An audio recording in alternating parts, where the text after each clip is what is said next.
If you are not a fan of hockey and you want to become a fan of hockey, I strongly suggest that you watch the Stanley Cup playoffs.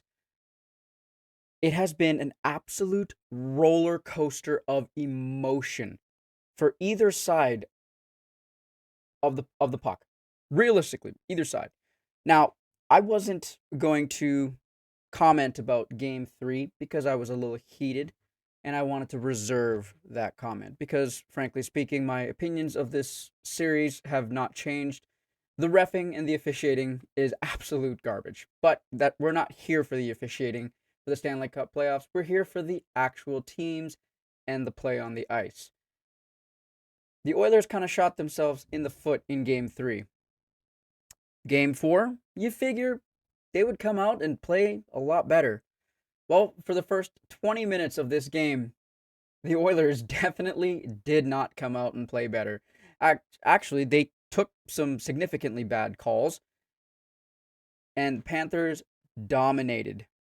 Now, yes, there could have been some calls that the Panthers could have had where they should have been on the penalty, but like I stated before, officiating, we're not here for it in the Stanley Cup Finals. We're here for the game. We're here for the players. The Oilers in the second period decide to make a goaltender switch. Calvin Pickard comes into the net. Stuart Skinner, let me start off here, in the first period was not to blame. I mean, he played lights out. Yes, he let in 3 goals, but that's also the play of the Edmonton Oilers in front of him. So he was an unfortunate casualty in that game. That's okay. The Oilers have another goaltender that they love playing for, apparently. Calvin Pickard. We've seen it all season long. For some reason, the Oilers just seem to play better in front of Calvin Pickard than they do Stuart Skinner. I don't know what that does for later on in the offseason or potentially moving forward, but when you play better for one person, the writing is kind of on the wall. I'm simply just stating what I'm observing. I don't know. I'm not inside the actual locker room or the team. I have no idea. That's my opinion. But the Edmonton Oilers begin an epic comeback. And this is not anything new for the Edmonton Oilers because if you did watch the finals last season, the Oilers came back down 3-0 in the series to force a game 7. Oh, wait. What happened here? The Oilers came back from 3-0 in the first period. They scored 4 unanswered goals. Calvin Pickard made outrageously amazing saves. Now, that's no knock on Sergei Bobrovsky, who had a fantastic game in his own right, but there was just something in the air. Something with the Edmonton Oilers after the second period. Yes, Calvin Pickard came into the net, but the way they played, it wasn't like Florida was making any mistakes or it wasn't like Florida was turning over the puck. They really didn't. It's just the Oilers seemed determined to one by one chip away at that lead that Florida had. Now, it could be because of the reports that are out there. Corey Perry had spoken to the team in the dressing room, but something was there. And as an Oilers fan, I'm glad that that magical something was there because it's been stated all over YouTube and all over different videos that this could be the team of destiny. And sometimes you just need the bounces to go your way. The Oilers got the bounces. Except when there was 20 seconds left in the third period, just a blunder, and Florida finds a way to tie it up.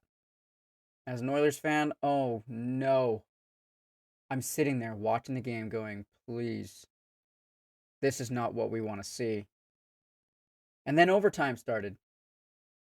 Florida had chance after chance after chance after chance after chance.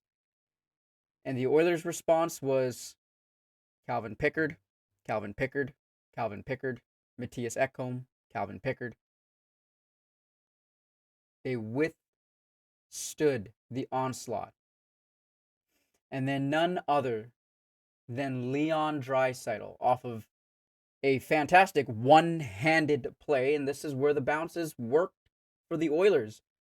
One hands it towards the net. It goes in between Mikola's skates, deflects off of him, and then goes in between Sergei Bobrovsky's pads for the OT winner. His historic NHL record fourth overtime goal, game-winning goal in the Stanley Cup playoffs.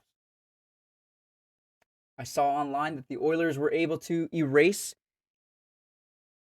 a record that hasn't been broken since 106 years ago. These Oilers keep surprising me. There are times where I'm frustrated with them, and there are times where I am shocked by what they're capable of doing.